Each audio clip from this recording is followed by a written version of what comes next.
বন্ধুরা, তোমরা কেমন আছো? আমার আপন মামির সাথে যা করেছি সেটা শুনলে তোমাদের শরীরের লোম দাঁড়িয়ে যাবে। তোমাদের মেশিন দিয়ে পানি আসবে। তাই গল্পটি শোনার আগে অবশ্যই কানে হেডফোন লাগিয়ে নিও আর হাতের কাছে টিস্যু রেখে দিও।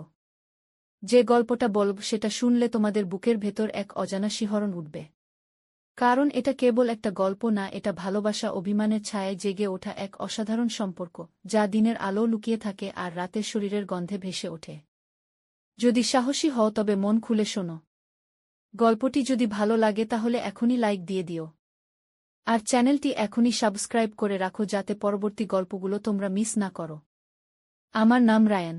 বয়স 21। বাবা মা দুজনেই মারা গেছেন। আমি ছোটবেলা থেকেই মামার বাড়িতে থাকি। মামা বিদেশে থাকেন, তাই আমার সবকিছু দেখাশোনা করেন আমার মামি সঞ্চিতা। আমি কলেজে পড়ি, পড়ালেখার খরচ, জামাকাপড়, মোবাইল থেকে শুরু করে সবই সঞ্চিতা মামিই দেন। মামির মুখে কখনো বিরক্তি দেখিনি, বরং মায়াভরা সেই চোখে যেন এক অদ্ভুত টান ছিল। সঞ্চিতা মামি ছিলেন এক পরিপূর্ণ নারী, মাঝবয়সী, অথচ শরীরের প্রতিটি রেখায় এক অভাবনীয় আকর্ষণ ছিল। মামির গলা, চোখ, ঠোঁট মামি এমনভাবে কথা বলত যেন বুকের গভীরে কিছু ছুঁয়ে যায়। একদিন দুপুরে কলেজ থেকে ফিরে দেখি ঘরে কেউ নেই, শুধু মামি রান্নাঘরে কাজ করছে। মামির পরনে ছিল একটা হালকা নীল শাড়ি, চুল খোলা আর মুখে ঘাম জমে ছিল। জানালার হালকা আলো মামির গায়ে পড়ে যেন এক মোহময় আবরণ তৈরি করেছিল। আমি চুপচাপ দাঁড়িয়ে তাকিয়েছিলাম। মামির শরীরে সেই ঘামের টান, স্নিগ্ধ সৌরভে আমার বুকের ভেতর কেমন যেন করে উঠল। মামি হঠাৎ ঘুরে তাকিয়ে বলল, কবে এলে? আমি বললাম, এই তো একটু আগে। মামি বলল, খাওয়া হবে? আমি বললাম, আপনি খেয়েছেন? মামি মাথা নাড়ল না। আমি এগিয়ে গিয়ে বললাম, আপনাকে ক্লান্ত লাগছেন, একটু বসেন। মামি বলল, এত কিছু বুঝিস? এখন তুই ছোট নেই রায়ান, এখন তুই অনেক বড় হয়েছিস। আমি একটু চমকে গেলাম। মামি এমনভাবে বলল যেন ভেতরে কিছু ছিল। আমি চুপ করে পাশে বসলাম।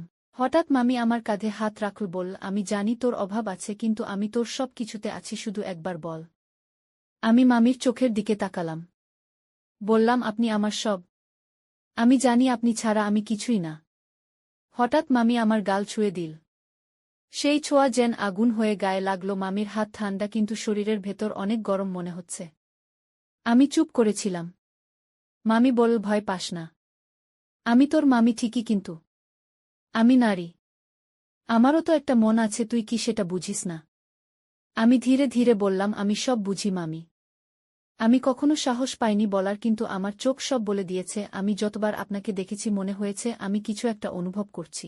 মামি হেসে বলল, রায়ান শোন, ভালোবাসা হয় শরীর ছুঁয়ে, মনের গভীরে ঢুকে। আজ আমি তোর সামনে দাঁড়িয়ে আছি, তুই যদি চাস তাহলে আমি তোর একান্ত আপন হতে পারি। আমি চুপ হয়ে গিয়েছিলাম, কিছু বলিনি। মামি কাছে এসে আমার ঠোঁটের একপাশে হালকা করে একটা চুমু খেল। বলল, এটা বুঝিস আদর না আহ্বান, সেটা রাতের বাতাসে টের পাবি। রাতে আমি জানালার পাশে বসেছিলাম। হাওয়ার সঙ্গে মিশে ছিল সঞ্চিতা মামির গালের সেই ছোঁয়া। আমার চোখ বন্ধ করে মনে হচ্ছিল ওর ঠোঁট আমার ঠোঁটে যেন ধীরে ধীরে নামছে। আমি জানতাম এই শুরু, আর এই শুরুতেই আছে শেষ পর্যন্ত গিয়ে হারিয়ে যাওয়ার মতো এক উত্তপ্ত ভালোবাসার গল্প। রাত তখন প্রায় 12টা। আমি ফোনটা নিয়ে বিছানায় বসে আছি। হঠাৎ স্ক্রিন জ্বলে উঠল, মেসেজ, সঞ্চিতা মামি লিখেছে, ঘুমাচ্ছ? আমি থমকে গেলাম। লিখলাম, না, আপনি বলুন। মামি কিছুক্ষণ চুপ, তারপর লিখল, আজ রাতে জানালার পাশে দাঁড়িয়ে আকাশ দেখছিলাম। হঠাৎ মনে হলো এই আকাশের নিচে কেউ একজন আমার খুব দরকার, যে আমার পাশে বসে থাকবে আর আমি তার কাঁধে মাথা রাখব। আমি লিখলাম, আমি তো আছি মামি। আমি তো পাশে থাকি। ও লিখল, পাশে থাকা আর একান্ত থাকা এক নয় রায়ান। আমি বললাম, আপনি কি বলতে চাইছেন? মামি লিখল, আজ তুমি দরজার বাইরে এসে দাঁড়াও, আমি বুঝে যাব তুমি আমায় বুঝেছ। আমি চুপ হয়ে গেলাম, কিছুক্ষণ চোখ বন্ধ করে শুয়ে থাকলাম। মনে হচ্ছিল বুকের ভেতর থেকে কেউ ডাকছে।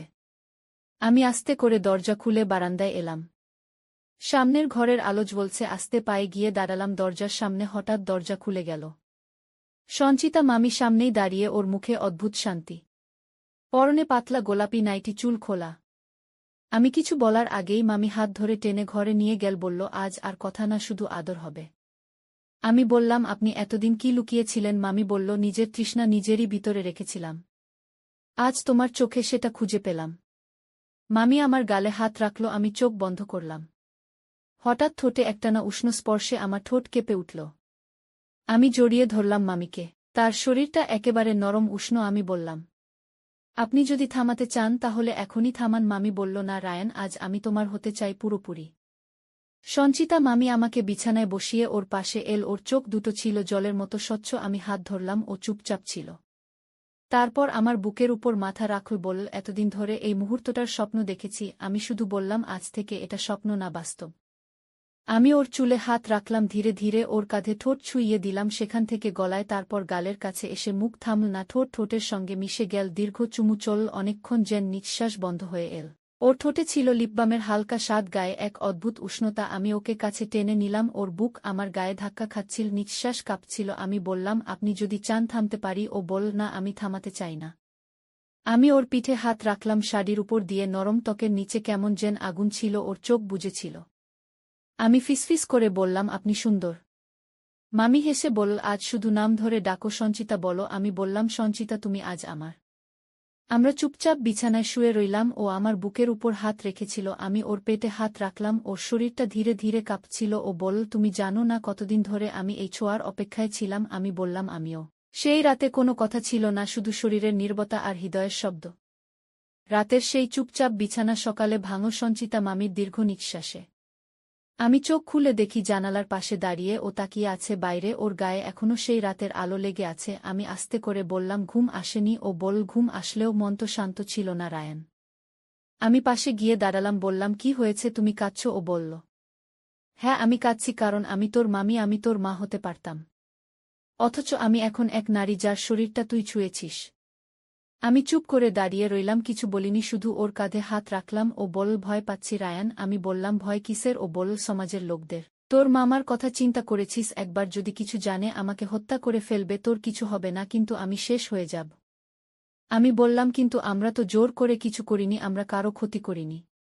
ও বলল, সমাজ তা বোঝে না রায়ান, ভালোবাসা বুঝলেও রক্তের সম্পর্ক ভাঙা মানতে পারে না।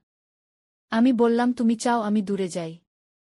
ও চুপ করে রইল, তারপর বলল, পারবি, তুই পারবি দূরে যেতে?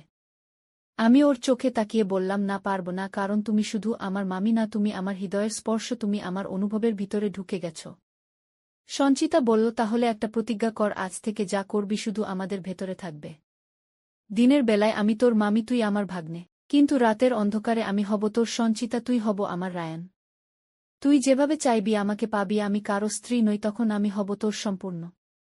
আমি ওর সামনে হাঁটু গেড়ে বসে ওর হাত ধরলাম, বললাম, প্রতিজ্ঞা করছি, আমি তোমাকে কাঁদতে দেব না কখনো। আমি তোমার শরীর আর মনকে আলাদা করব না। তুমি যেদিন বলবে থাম, আমি থেমে যাব। তুমি যেদিন বলবে নাও, আমি তোমাকে নিয়ে উড়ে যাব।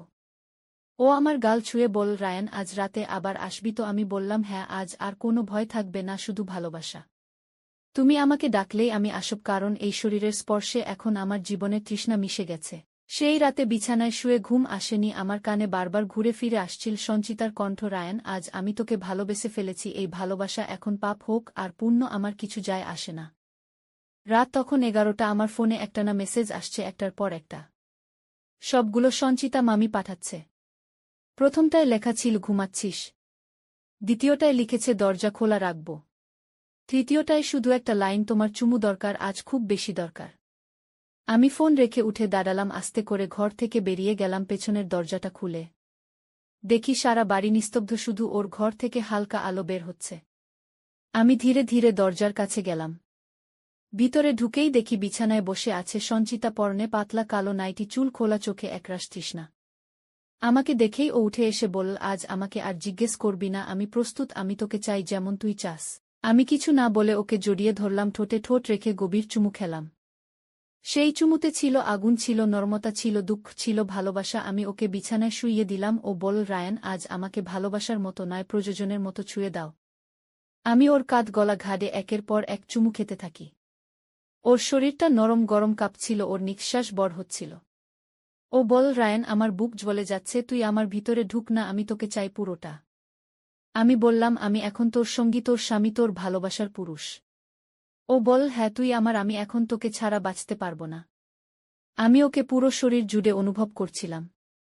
ওর প্রতিটি উত্তাপ আমি গায়ে মেখে নিচ্ছিলাম। ওর পেট, বুক, কোমর, আমি ওকে এক মুহূর্তের জন্য ছেড়ে দিচ্ছিলাম না।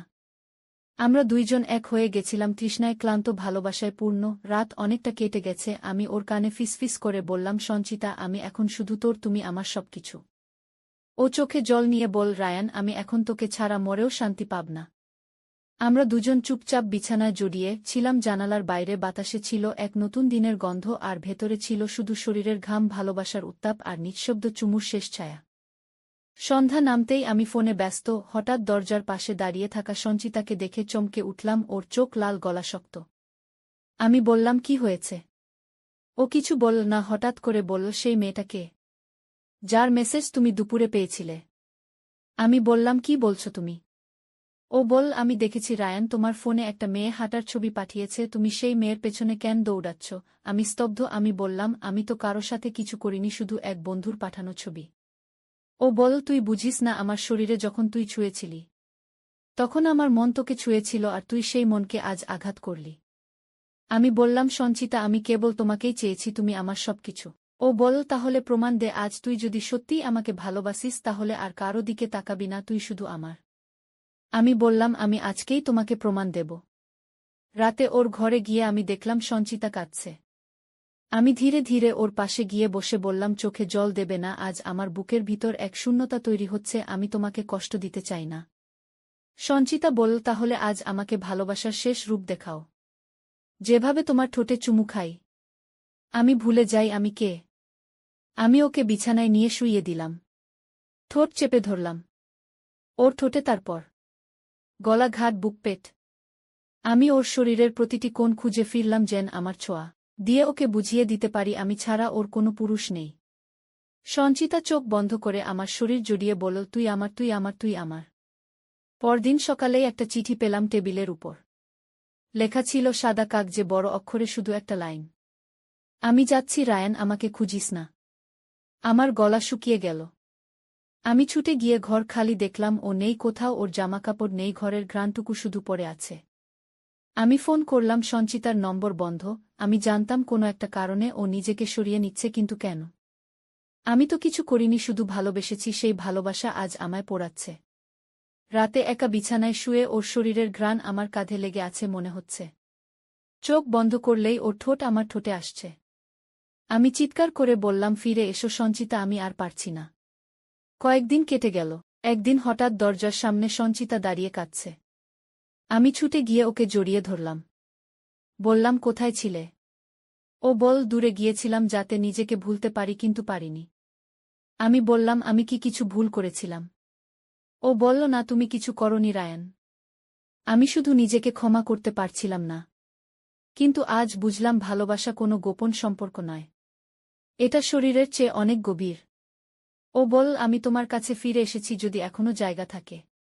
আমি বললাম, আমার বুক এখনো খালি, তুমি থাকো শুধু। সেই রাতে আমরা বিছানায় ফিরে এলাম, আবার পুরনো ছায়া ফিরে এল। সঞ্চিতা আবার আমার গলা, ঘাট, ঠোঁট স্পর্শ করতে লাগল। আমি বললাম, তুমি কি এখন ভালোবাসা ফিরিয়ে নিতে এসেছ? ও বলল, না, আমি ভালোবাসা দিয়ে মরতে এসেছি। তখন অনেক রাত। সঞ্চিতা বিছানায় আমার পাশে শুয়ে আছে, ওর হাত আমার বুকে। আমি জিজ্ঞেস করলাম, তুমি কি আমার মাফ করেছ?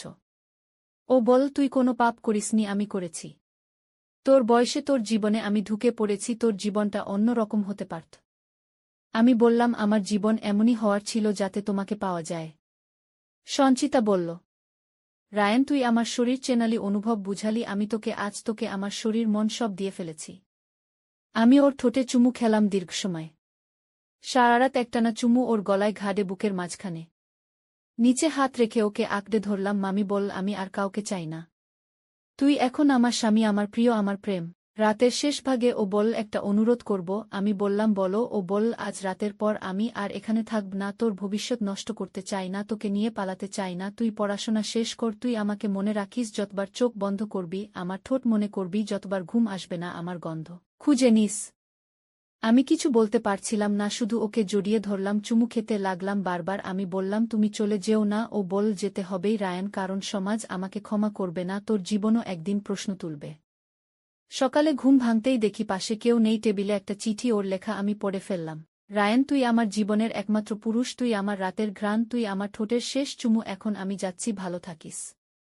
আমি জানালার পাশে দাঁড়িয়েছিলাম, বাতাসে এখনো সঞ্চিতার গন্ধ ভেসে আসে, মনে হয় কখনো বিছানার চাদরটা নাড়লেই ওর ঠোঁট গায়ে লেগে যায়। আমি জানি ও আর আসবে না, কিন্তু আমার হৃদয়ে ও একমাত্র, যাকে আমি বলেছি স্নেহ নয়, প্রেম নয়, শুধু বলেছি তুমি আমার ভালোবাসা।